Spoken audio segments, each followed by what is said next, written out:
براہ راست آپ کے لیے چلیں گے. شاہد خاقان عباسی اسلام آباد میں میڈیا سے گفتگو کریں. آج میڈیا سے بات کرنی ہو تو باہر آنا پڑتا ہے.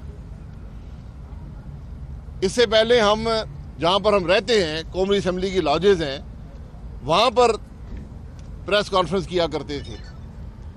پرسوں سے وہ بھی بند کر دی گئی ہے. اسپیکر صاحب نے نوٹیفیکیشن جاری کیا کہ وہاں پر آپ پریس سے بات نہیں کر سکتے. تو آج پاکستان کے منتخب نمائندے جو ہیں وہ سڑکوں پر پاکستان کے عوام سے بات کرتے ہیں. جس طرح آپ کے سامنے یہ اسلام آباد کی ٹیچرز کئی دنوں سے بیٹھی ہیں, اس سے پہلے لیڈی ہیلتھ ورکر بیٹھے تھے, تو آج پوری اپوزیشن بھی سڑکوں پر ہی آپ سے بات کر رہی ہے. کیونکہ نہ ایوان چلتا ہے, نہ ایوان کی روایات کی کسی کو پرواہ ہے, نہ کوئی شرم ہے, نہ حیا ہے, نہ جو اسمبلی میں عوام کے منتخب نمائندے ہیں جو عوام کی بات کرنا چاہتے ہیں, عوام کی تکلیف کی بات کرنا چاہتے ہیں, نہ ان کی بات سنی جاتی ہے.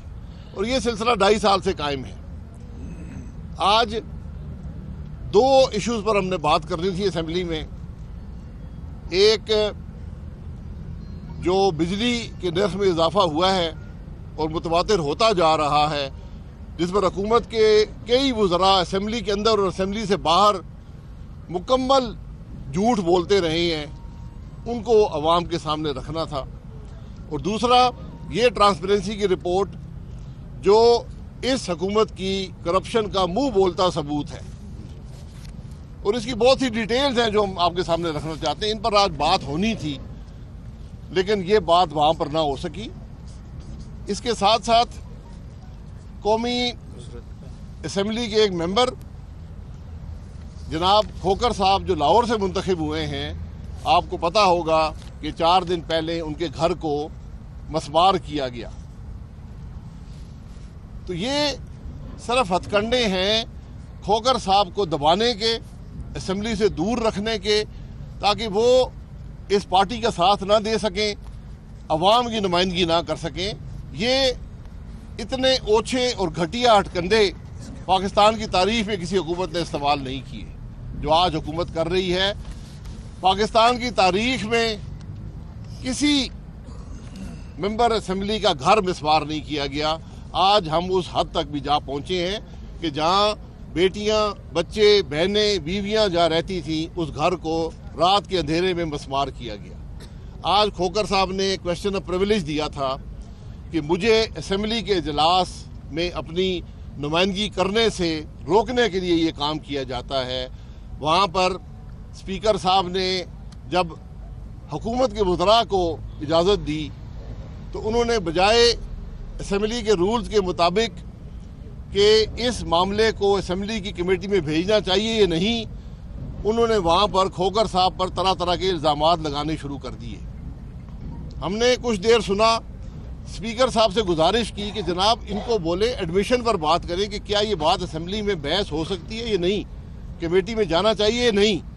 لیکن وزیر صاحب بھی بدستور قائم رہے اپنے گھٹیا الزامات پر, اور اسپیکر صاحب بھی عوام کے معاملات کا دفاع نہ کر سکے, اسمبلی کے حق کا دفاع نہ کر سکے, اور جس ممبر کو نمائندگی سے محروم کرنے کی کوشش حکومت کر رہی ہے اس کا بھی دفاع نہ کر سکے.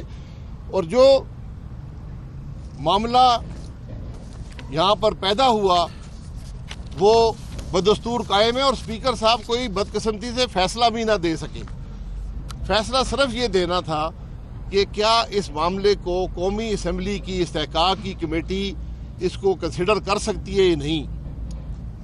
اگر ایک اسمبلی کے ممبر کے گھر گران جو حکومت نے گرایا, اس معاملے کو قومی اسمبلی کی استحقاق کمیٹی نہیں دیکھ سکتی تو پھر کیا دیکھے گی. تو اسپیکر صاحب کو جو فیصلہ آئے گا وہ فیصلے کا ہمیں علم ہے. ہمیں اسپیکر صاحب کی قابلیت پہ اور ان کی اسمبلی سے محبت پہ کوئی شبہ نہیں ہے. جو ہم 2.5 سال سے معاملات دیکھ رہے ہیں ہمیں پورا یقین ہے کہ ان کے اندر یہ ہمت نہیں ہے کہ وہ اس اسمبلی کو استحقاق کمیٹی میں بھیج دیں جہاں اس وزیر کے لگائے ہوئے الزامات بھی شامل ہوں. ہم تو چاہتے ہیں کہ استحقاق کمیٹی میں یہ وزیر آئیں, وہاں پر کیمرے لگے ہوں, وہ کہیں کہ کھوکر صاحب نے قبضہ کیا یا نہیں کیا. کھوکر صاحب اپنا جواب دیں گے. ہائی کورٹ کے کیا فیصلے ہیں, عدالتوں کے کیا سٹے ہیں, یہ سب معاملات وہاں سامنے آئیں گے. لیکن حقیقت یہ ہے کہ آج حکومت ان اوچھے ہتھکنڈوں سے اسمبلی کے ممبران کو دبانا چاہتی ہے. جب سینٹ کے الیکشن نزدیک ہوں, جب ملکی معاملات کی بات ہو, جب دلیل نہ رہے, تو پھر حکومت ان اوچھے ہتھکنڈوں پر اتر آئی ہے. آج ہمارے جو ممبر وفات پا گئے تھے زار شاہ صاحب ڈسکا سے, ان کے بیٹے کو بھی, اور پھر وہی رانا ثناء اللہ صاحب کی طرح اس پر منشیات ڈال کر پولیس نے گرفتار کر لیا ہے, تاکہ اس کا اثر جو بائی الیکشن ڈسکا میں ہو رہا ہے اس پر پڑے. تو ایک طویل داستان ہے. لیکن بدقسمتی یہ ہے کہ آج ملک کی قومی اسمبلی کا اسپیکر بھی ایک فریق بن گیا ہے. قومی اسمبلی کا اسپیکر پی ٹی آئی کی پارلیمنٹری کمیٹی میں جاتا ہے, وہاں پر بیٹھتا ہے, اس کی غیر جانبداری پر آج انگلیاں اٹھتی ہیں, جانبداری کے ثبوت ہیں. ایسے معاملات میں اسمبلی کہاں چلے گی, اور یہاں پر عوام کے معاملات کب ڈسکس ہوں گے؟ اسمبلی پچھلے جمعے کو شروع ہوئی اور اب پیر والے دن پھر ہوگی. یہ 10 دن کا عرصہ ہے. یہ اسمبلی کی کارروائی کے 10 دن گنے جائیں گے. جو 130 دن سال میں ہوتے ہیں, یہ اس میں سے 10 دن منہا کر دیے جائیں گے. اسمبلی کے ممبران کو وظیفہ بھی ملے گا, تنخواہ بھی ملے گی, لیکن کام کتنا ہوا؟ جمعے والے دن 10 منٹ, پیر والے دن کوئی 1 گھنٹہ, منگل والے دن پرائیویٹ ممبر ڈے تھا, 185 آئٹمز کا ایجنڈا تھا, 22 آئٹم ڈسکس ہوئے. اجلاس کوئی 2.5-3 گھنٹے چلا, ختم ہو گیا, اور اسپیکر صاحب نے بدھ اور جمعرات کی چھٹی کر دی, اور آج اجلاس 1.5 گھنٹہ چلا. یعنی یہ 5 گھنٹے سے کم اسمبلی کا اجلاس چلا ہے, لیکن دن جو ہیں وہ 10 گنے جائیں گے. یہ رویہ ہے آج حکومت کا. کوئی پاکستان کے عوام کی بات ان 10 دنوں میں اس اسمبلی کی کارروائی میں نہیں ہوئی. ایک امینڈمنٹ بل جو کمیٹی نے 22 منٹ میں پاس کیا, آج اسپیکر صاحب نے ہمارے احتجاج کے دوران 5 سیکنڈ میں اس کو ہاؤس میں لے کر دیا. یہ آئین کی ترمیم کرنے جا رہے ہیں, اور آئین کی ترمیم کیا ہے کہ جو ان کے وزیر جو دوہری شہریت رکھتے ہیں ان کو این آر او دیا جائے. یہ اتنی لمبی کہانیاں ہیں یہاں پر کہ روز 2 گھنٹے کی پریس کانفرنس بھی ہو تو کم ہے. لیکن اس کو آج پاکستان کے عوام بھگت رہے ہیں. آج پاکستان کے عوام مشکل میں ہیں, معیشت تباہ ہو چکی ہے, مہنگائی اتنی ہے کہ آج عام آدمی کے پاس یہ فیصلہ کرنا پڑتا ہے کہ بجلی کا بل دوں یا بچوں کی فیس دوں یا کھانے کے پیسے دوں. بات یہاں پر پہنچ گئی ہے. لیکن حکمران جو ہیں وہ اپنی حکمرانی کے زوم میں آج ان باتوں سے بھی بے خبر ہیں, اور وہ ادارہ جہاں پر عوام کی بات ہوتی ہے اس کو مفلوج کر کے رکھ دیا ہے. یہ آج کی پاکستان کی قومی اسمبلی کی اور پاکستان کی پارلیمنٹ کی حقیقت ہے. جیسے ابھی شاہد صاحب نے بیان کیا کہ قومی اسمبلی مفلوج ہو چکی ہے, میں صرف اس میں یہ اضافہ کرنا چاہتا ہوں کہ اس ملک میں ایک پروجیکٹ شروع کیا گیا تھا, ایک فائل کھولی گئی تھی, پروجیکٹ عمران خان. یہ پروجیکٹ عمران خان فیل ہو گیا ہے. اب اس پروجیکٹ عمران خان کے فیلئر کے ساتھ ملک اور ریاست بھی ڈوب رہی ہے, اور تیسرے سال میں جب حکومت ان سے نہیں چل رہی تو ایک بیانیہ یہ حکومت مسلسل تکرار کے ساتھ اپنے ترجمانوں کے ذریعے ملک میں پھیلا رہی ہے کہ عمران احمد نیازی کے علاوہ اس ملک میں سب کے سب لوگ چور ہیں, قبضہ گروپ ہیں اور غدار ہیں. گویا کہ حب الوطنی, دیانت اور ایمانداری کے جملہ حقوق حاجی عمران احمد نیازی صاحب کے پاس ہیں. اللہ کرے کہ ایسا ہوتا، لیکن قوم اس ایمانداری کو کیا اچار ڈالے کہ جب اس ایماندار نیازی، جعلی ایماندار نیازی صاحب کے ہوتے ہوئے بدترین مہنگائی، بدترین بے روزگاری، بدترین غربت، بدترین خارجہ پالیسی، کشمیر کا سقوط، سی پیک بند، کرپشن کے نئے ریکارڈ، تو یہ پھر ایمانداری نہیں ہے، یہ بدترین نالائکی ہے اور یہ بدترین کرپشن ہے۔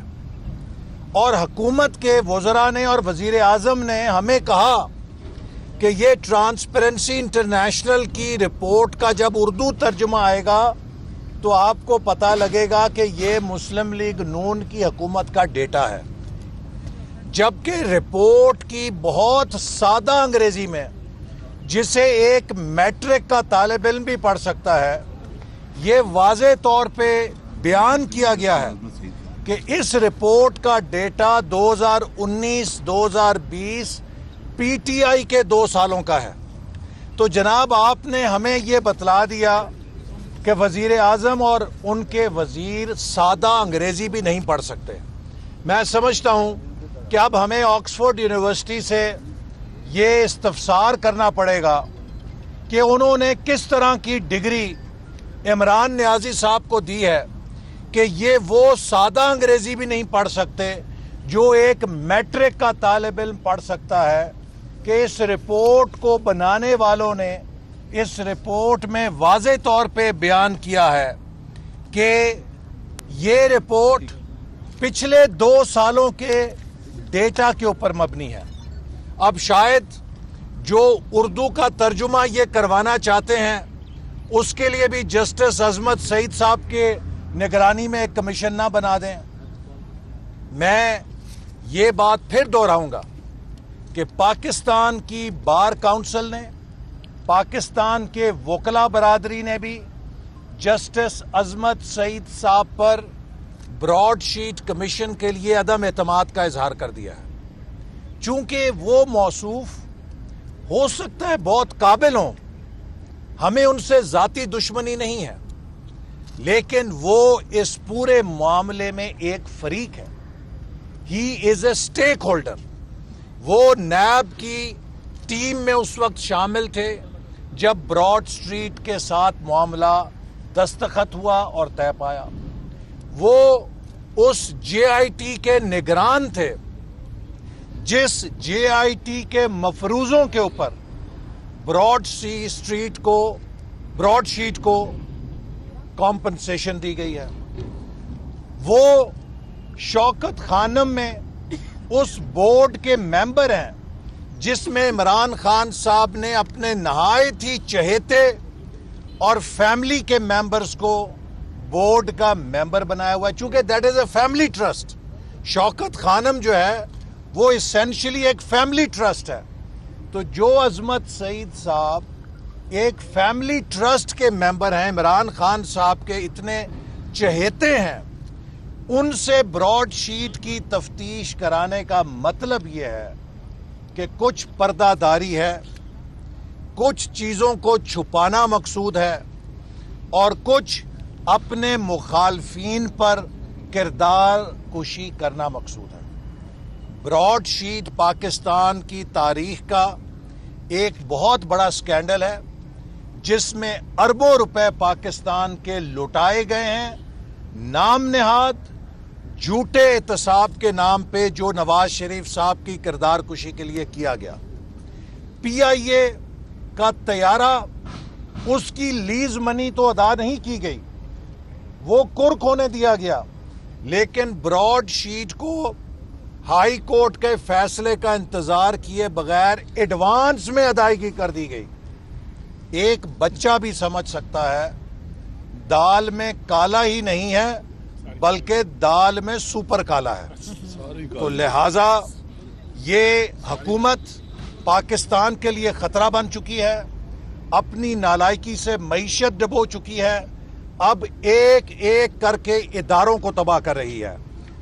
پارلیمنٹ کو ایک ایسے سپیکر کے ذریعے جو